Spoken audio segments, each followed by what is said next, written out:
We are live on Yonkers Voice, and today our guest is Mr. Ron Shutte. Did I say it right? You said it the way my mother would love you to say it. Let me tell you, I'm very bad with names. I had to practice your name for about 2 hours yesterday. Shutte, Shutte, Shutte, to make sure that I said it correctly. Mr. Shutte, thank you for taking the time. We appreciate you being here with us. Yonkers Voice is not my voice. Yonkers Voice is the place where the voices of the people of Yonkers are amplified and they can express their concerns, and also they can hear from people that are seeking elected position. It's a place where you come, you can articulate, you can show your point of view, you can share about your vision for the city of Yonkers. Yonkers Voice does not endorse or oppose any candidate. Anyone, regardless from which political field they come from, they're all welcome here to articulate their vision. Because at the end of the day, we all want the best for Yonkers and for the people of Yonkers. Thank you, and it is an honor to be here. This is my first interview, and as I told you before, very new to the political arena. So each day is a new learning experience for me.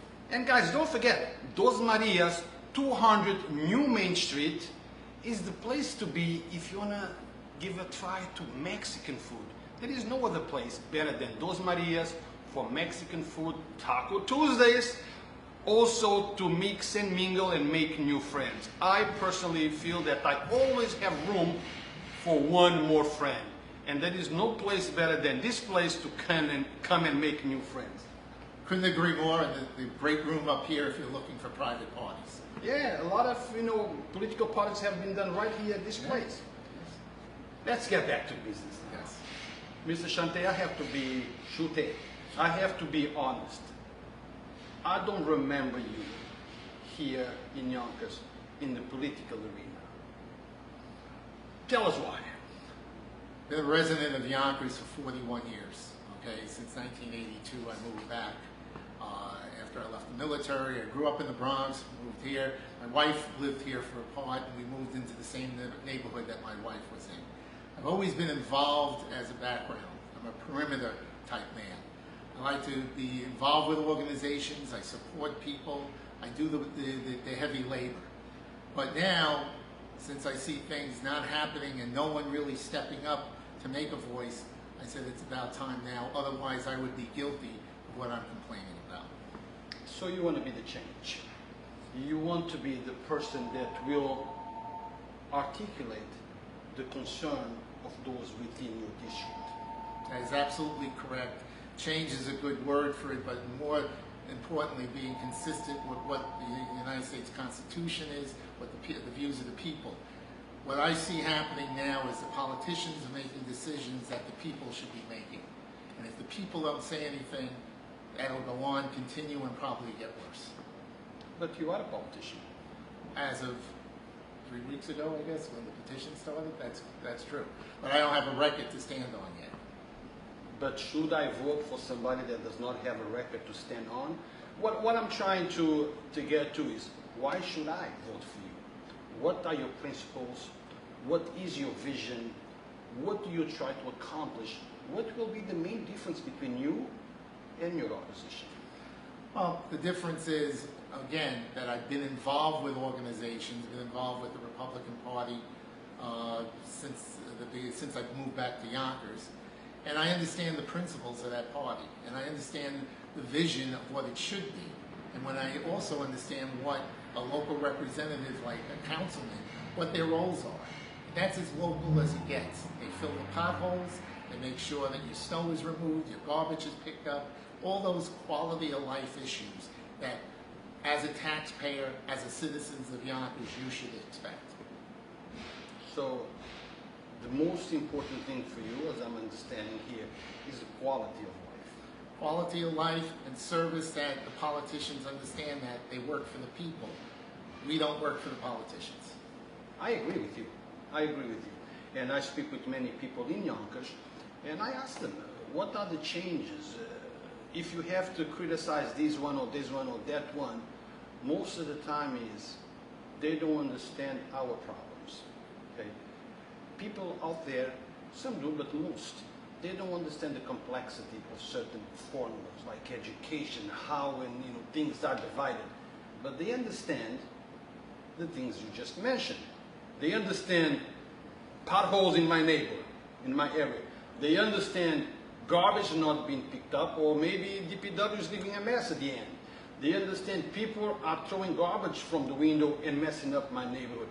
The quality of life issue, to me, it's one of the most important issues that affects us, regardless of which district you're in. And as I said, when you get into councilman politics, it's as local as you can get. Education. Education, again, my daughter was not part of the Yonkers education system. I am, though. I'm an administrator, an educational administrator in a whole different location. I'm in an inner city school in the Bronx. What I see what's happening with Yonkers education is we have this broad strokes that every child should go to college. And we treat all the kids the same way, that they're on that academic college prep track. We talk a lot about development and stuff like that, where we need to provide jobs for the city. Well, if we don't train people to have those jobs, and a good way to do that is starting that in the secondary education, where there's trade schools and different skills, not only carpenters or plumbers or electricians, but computer programmers, people who fix computers, who lay down networks and all that. If we give those type of training within the secondary education, because our kids, most kids, especially today, learn more by what they call problem-based learning or project-based learning. They learn with their hands. If we do that, we'll get a better outcome and more bang for our dollar in education. All we talk about in Yonkers is how much money we need. We need more money. We need more money. What are you doing with this money? Okay, if it's not to really effectively educate the students and make them a productive part of society.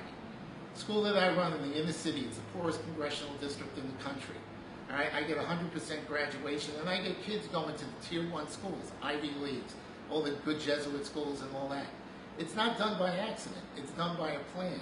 But we emphasize the fact that we're a college preparatory school. If we had other type students, I would be looking at different skills that would maybe put them into the trades or other types of non-college degree needed professions.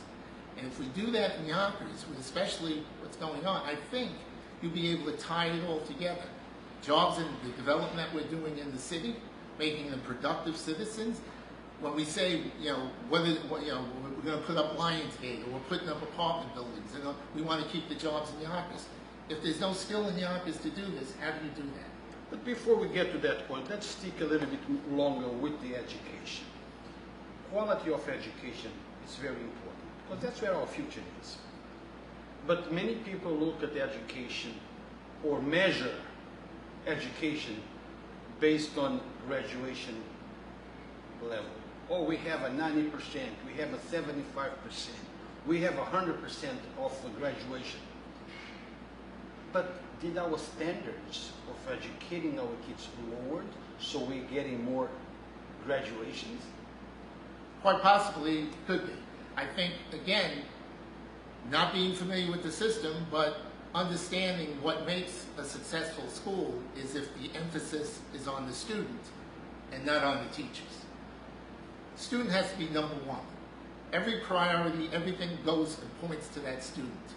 If you do that, you'll have success, and those matrix that you're talking about will automatically filter out from that. I know that you mentioned earlier that you are in the education in the schools, but in the Bronx. But you also been living in Yonkers for the last 41 years, so you are a Yonkers resident.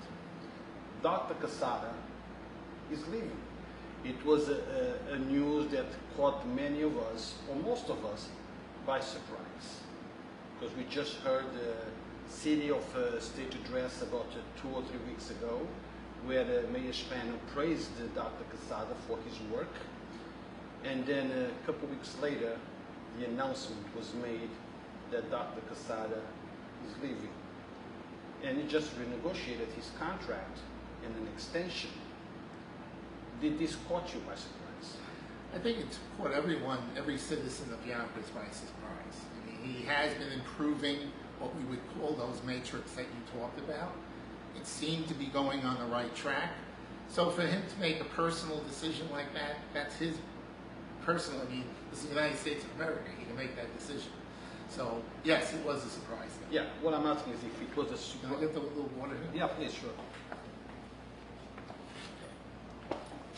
So the question was, did it catch you by surprise? I guess it did, as most of us. I think it's to everyone by surprise. Everyone. We didn't expect that to happen. Now, address infrastructure issues. I read your palm card, and you have the hurricane, Ida flooding, Crestwood Lake levee, tree management. Those are issues that affect many people in Yonkers. What would you do different to handle those? Well, again, those were micro to my district, the 5th District, and I have to learn more about the other neighborhoods within the 5th District, infrastructure issues that affect them directly. However, in Crestwood, when Hurricane Ida came, the Crestwood Lake, which is in the right by the Crestwood Lakes apartment, sits above St. Vladimir's. It breached the levees. That created a massive flood of water, which wiped out. There were homes with 12 feet of water. My daughter had a home, 12 feet of water. And when my my opponent was questioned about this, at first he didn't know anything, who owned the lake, who did this, but to this day, still hasn't found out any information, nor has there been any kind of, repairs or any assessment of what would happen if another tropical storm or another hurricane hit us. So we can affect, if you do nothing, the same thing will happen. The infrastructure itself, maybe the pipes weren't cleaned out, or the drain pipes, sewer pipes, and all that. To my knowledge, I live in the neighborhood, I haven't seen any massive scale of that being done. Yonkers infrastructure is old, and as we put more buildings and more even single-family homes, we need to address that. That infrastructure is very important because that affects your quality of life. No one wants to worry about a rainstorm coming home to a flooded basement or a flooded house or a flooded street. That's primary, and that was a need of the area of my neighborhood. And I'm sure within the 5th District there are other concerns such as that. We talk about everything from tree management. We have trees that are overgrown. We have trees when they fall down, now you get a power outage. Okay? If we manage that well and pay attention to it, you shouldn't have those type of issues. Mr. Shutte, I don't want to look disrespectful to you. You see me on the phone, you might thinking that I'm not paying attention to you. I am. It just happened that I'm multitasking. People are asking questions, I'm reading, so I don't want you to think that, You need 2 more sets of hands. That's what you need. I'm working on that. I'm working on that. Crime in Yonkers. Police department, police force. How do you see, would you endorse more police for the city of Yonkers? Do you think we have enough police, but probably a different type of management? How would you see that? How would you address? I don't believe you ever have enough police in the neighborhood. And again, going back to the 5th District, particularly my neighborhood, the precinct that we're in is the 1st precinct. Their priority, if something happens on Central Avenue, that takes all the assets that they have to handle that. So that leaves nothing going, patrolling in the neighborhoods or to respond to something, maybe a crisis or something like that in the neighborhoods. So obviously you need more police for that. That costs more money, more taxes. I'm willing to pay taxes when it comes to law enforcement, first responders, firemen, even DPW. You want to be able to keep your neighborhoods clean and safe. Safety goes along with crime. I interviewed another councilman before who's running for mayor about taxes, and he completely opposes the increase of taxes in the city of Yonkers. Where do you stand on that?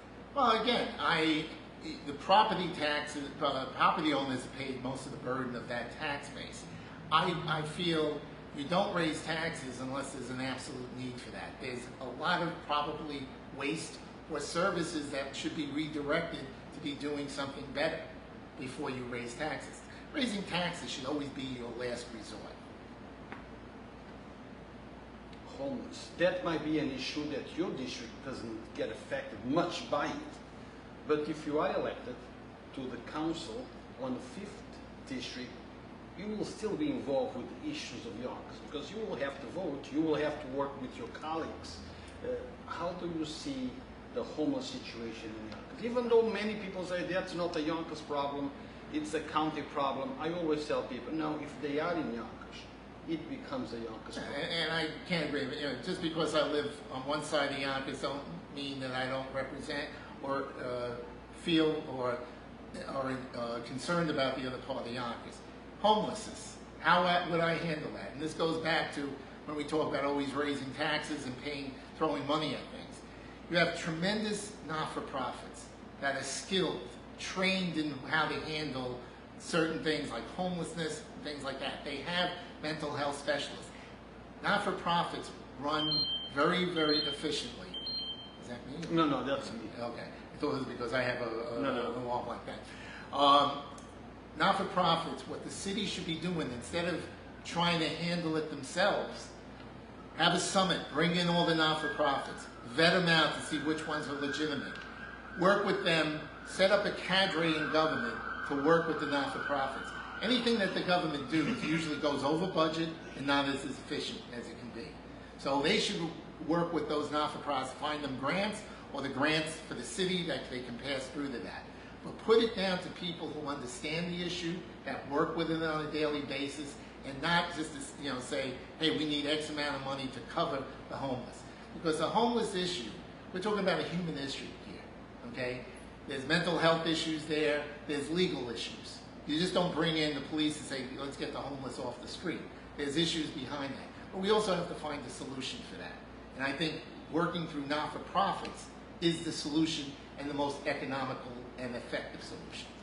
Now, most of us in Yonkers see the homeless issue in Yonkers. We all want something to be done about it. We are all looking for a solution to address the homeless.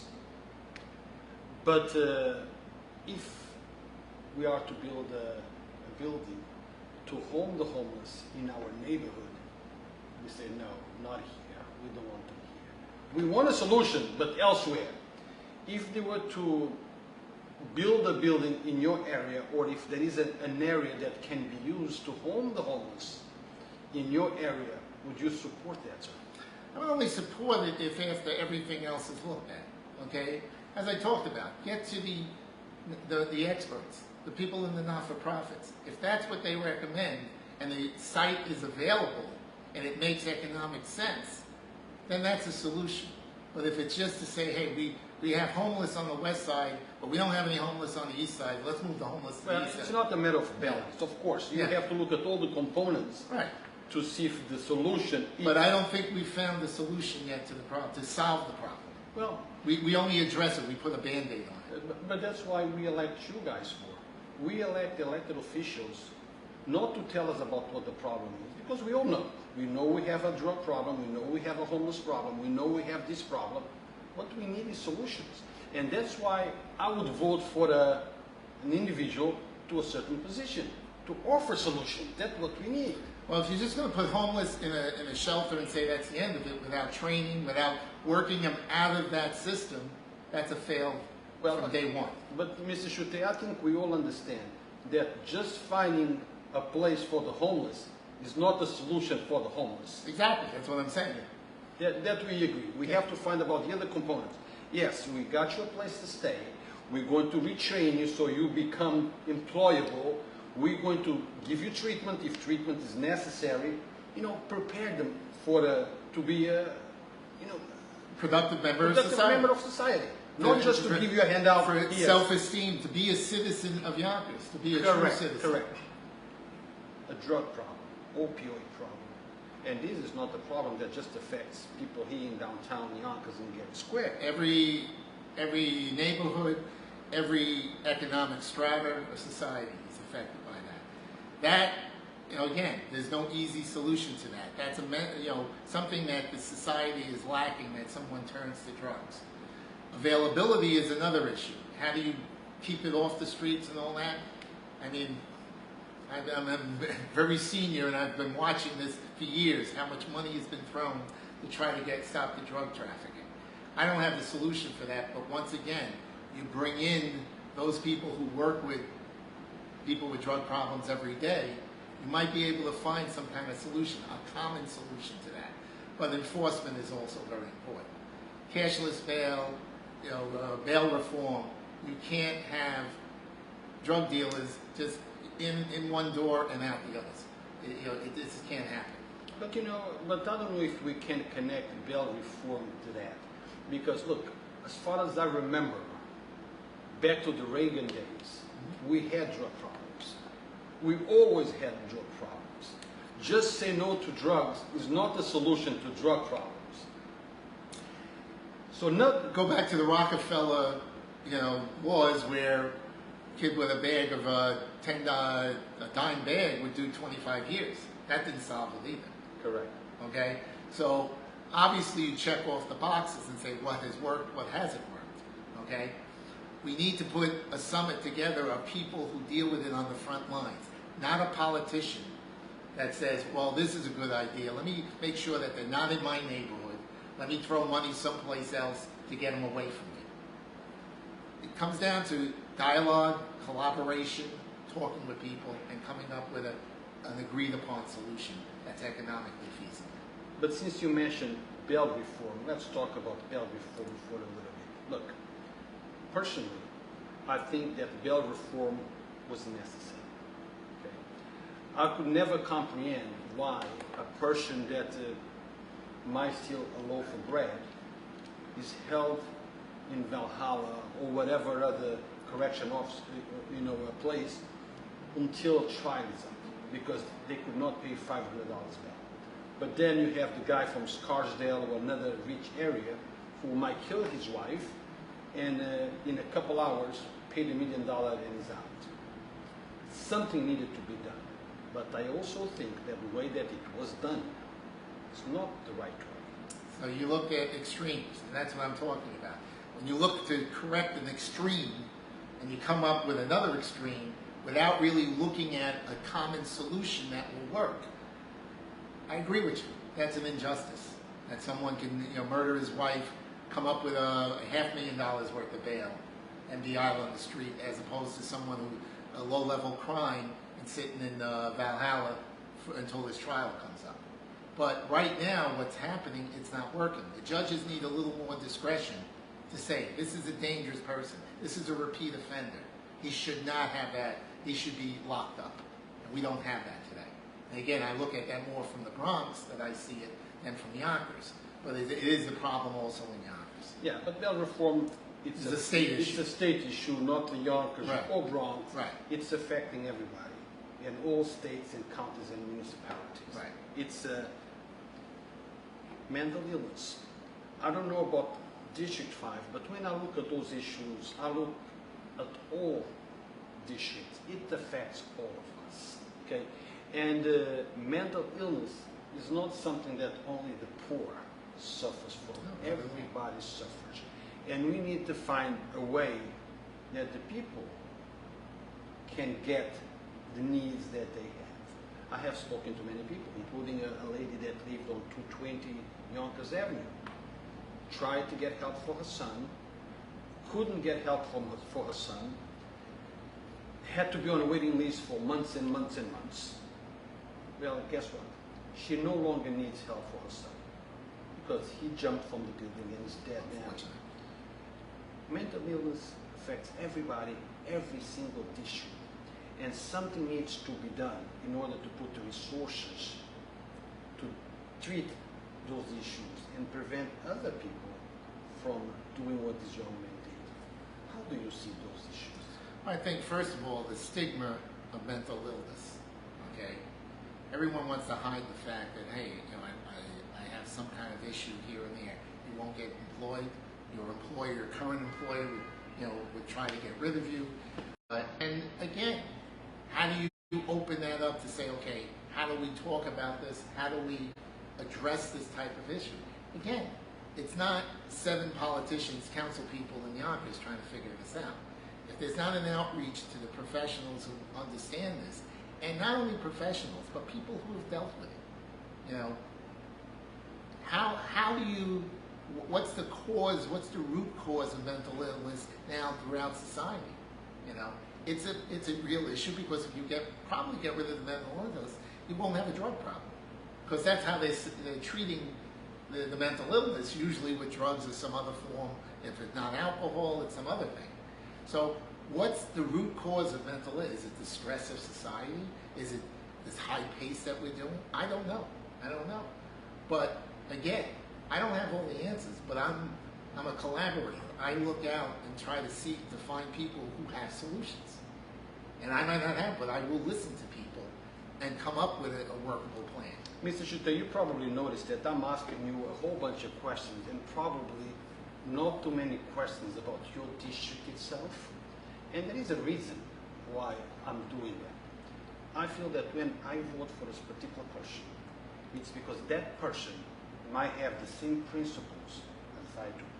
It's because I might feel that that person understands what I understand. Because that person can relate to the problems that I feel need to be resolved. So people vote based on connection. Do I connect with that candidate?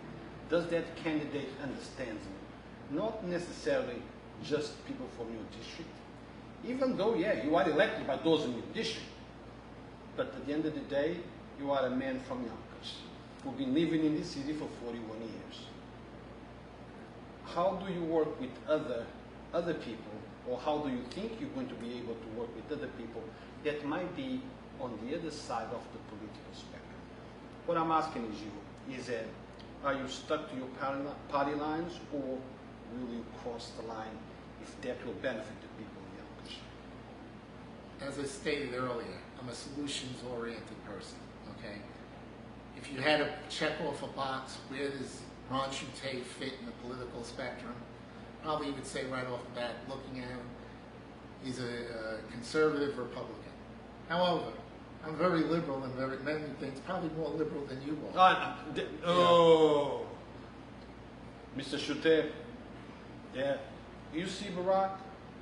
Not Obama, the other one. You know, more liberal than I, no way, Jose.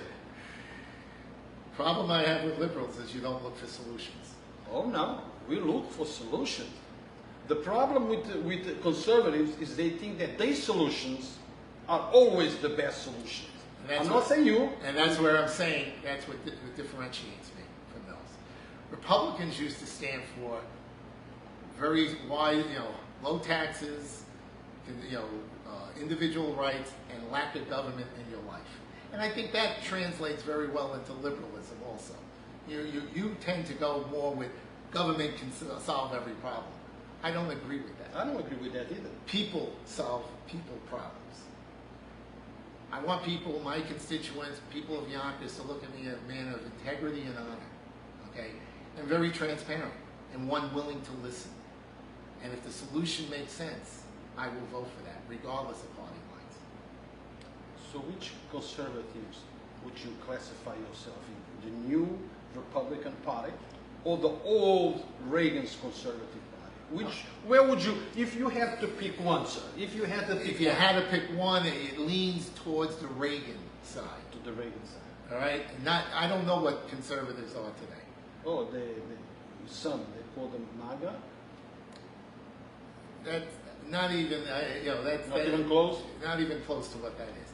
I'm a true believer that less government in my life, lower taxes, and the right to do whatever, if I put the work in to achieve whatever level of success, however you define success. And success is not always financial. I agree with you. Okay? But you need to have the ability to do that. And no restrictions on doing that. So that's, if you had to sum me up, that's what I would say. So to make I don't like government in my life. So to make it clear to those that are watching me and saying, yeah, you are a liberal, I'm not a liberal.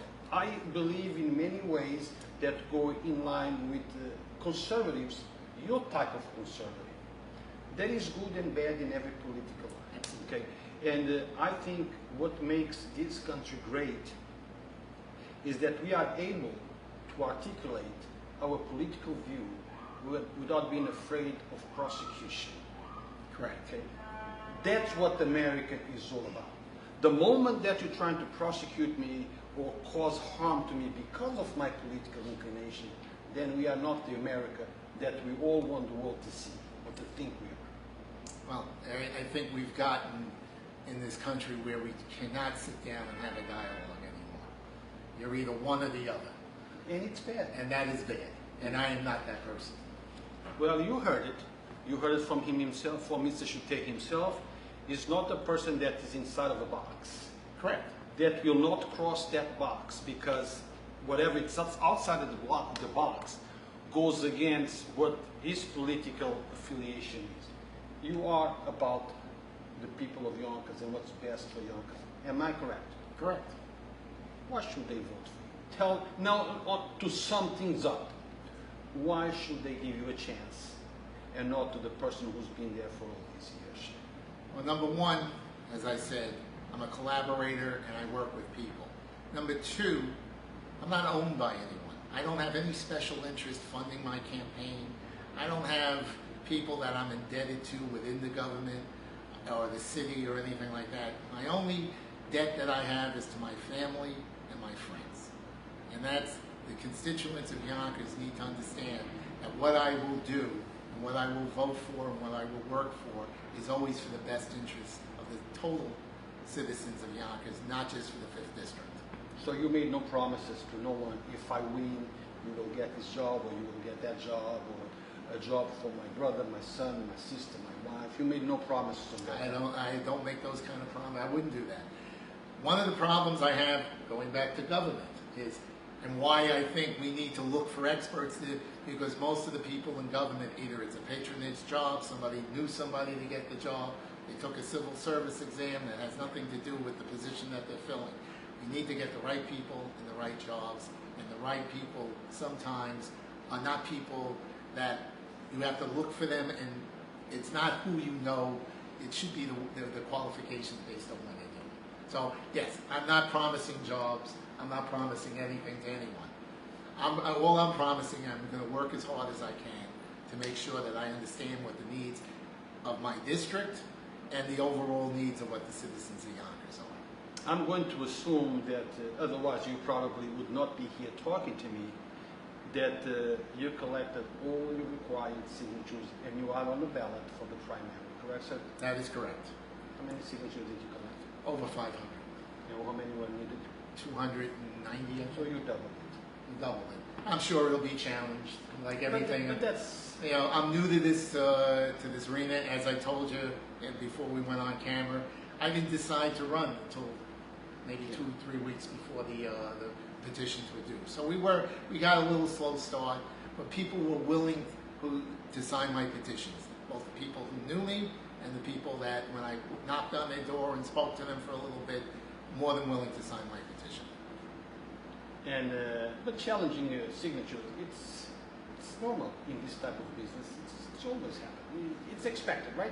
That's why you. That's why the system's corrupt. Yeah, and but that's why you also went to get much more than what you needed. Exactly. Because you know that certain signature, you and every single candidate. I'm not saying you. Yeah. I'm talking in general terms. Look, primary is right around the door. Okay, and in no time it's primary day. In no time people are going to have to make that decision. What is the main difference between Mr. Shutte and Mr. Why should I choose you versus choosing? The hot button issue was, again, when my opponent thought about himself more than he has about the constituents. By extending a term limit without the people voting on that, showed me that he's more concerned with 16 years of doing a job instead of, fulfilling what his 3 terms were. If it was on the ballot to extend the terms and the people voted to make it 4 terms, we would not be having this interview. Maybe we would be having a drink at the bar here, but we would not be having this interview because I wouldn't have thrown my hat into the arena. So your problem with the term limits, it's not the term limits by itself, it's with the way the way it was done. The way it was done. And again, if we talk about party politics, the position of the party was not to extend the term limits. My opponent decided to do that for himself and for whatever reason. Also, redistricting was another issue that I had with my opponent. He didn't take the position of the party, he took a position that was more beneficial to himself. Once a politician believes that the citizens and the constituents owe him something, that's time for him to leave. And that's when you need change. But the rezoning, maybe we need to explain that a little bit more. The redistricting. The redistricting, yes, I'm sorry, redistricting. Because it was not optional. That had to be done. It was a federal mandate that it needed to be done because of the... Exactly. It needed to be done. But perhaps the way the lines were cut... Right, and he did not caucus with his fellow Republican. It benefited him the way those lines were redistricted, redrawn. And that's not playing on the team. Parks and recreation, it's also one of the lines on the palm card. I think that's probably the most important thing, and not only especially if you're on from the west side, you need your open air spaces and all that, but in my district, it goes back to the infrastructure issues. When Hurricane Ida hit, and that levee broke on Crestwood Lake, Schutte Field, which is right in my neighborhood, was underwater. Okay, so now we're talking about doing improvements to that particular park that the community raised funds for. What has Yonkers done to say, okay, we're going to put all this money, your money that was raised from the community, in here, and the next tropical storm or hurricane, it's going to be underwater. We need to be very cognizant of those type of things. What has Yonkers done for the infrastructure to support that particular improvement? Now, other improvements in parks and recreation, some parks are beautiful. Some have just been, you look at them, you don't even know they're a park. That should be a priority because people need their space. More so, we go to the issue of mental health. What's better than sitting outside, walking your dog, or just sitting on a park bench and taking in the fresh air? That's a very important thing. And that really, from an economic standpoint, is probably the most financially efficient way of addressing mental health that you could. Well, Mr. Shutte, we could stay here talking for another 2 hours. I only have an hour in the meter. But you only have an hour in the meter. And I have another coverage to do. But I don't want to conclude without letting the people know that you have to exercise your right to vote. You could be realizing the problems. You can think this one is better than that one. This one should be elected, not that one. But nothing will happen unless you vote. Okay, people must come out and vote. And complacency is really the worst thing, and it's happening in Yonkers. I think for mayoral elections, 20,000 people vote. Is that a total number? Or is that the number I heard? About 10% of the people. That's what I heard. Of a city of 250,000 people. That's horrible. It's horrible. I look at the votes and look at the winners and losers, and I see that this one won with a difference of 10 votes sometimes. Oh, yeah. 100 votes. Maybe 2,000, 3,000 people voted in a city of 225,000. It's terrible. It's the most precious thing we have as Americans, the ability to vote. And you must exercise it. We have absentee ballots now, you have early voting, you have all sorts of ways to get out and vote. People will take you to vote if you can't have access to it. Find a way to vote. No excuses. No excuses. And hopefully vote for me. So guys, don't forget, if you are in the mood for Mexican food, Dos Marias 200 New Main Street is the place to come. This is a family ambiance, beautiful place, nice food and tasty food, good drinks. Did I mention the Taco Tuesdays?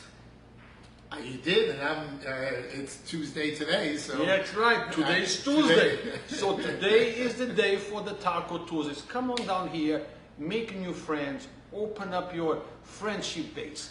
And Mr. Shutte, to conclude this interview, you doing the closing. Whatever you need to tell the people who are watching us, let us know. And guys, keep in mind, Yonkers Voice is not my voice. Yonkers Voice is the platform where your voice is heard. And we don't focus on the nonsense. We don't focus on stalking, harassing, intimidation. We focus on things that matter.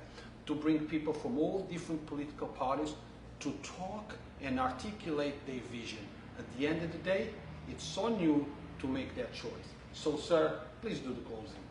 Well, with that, thank you again for the honor of doing this interview. I, again, if elected, and even if I'm not elected, I'm always going to be the same person that I am.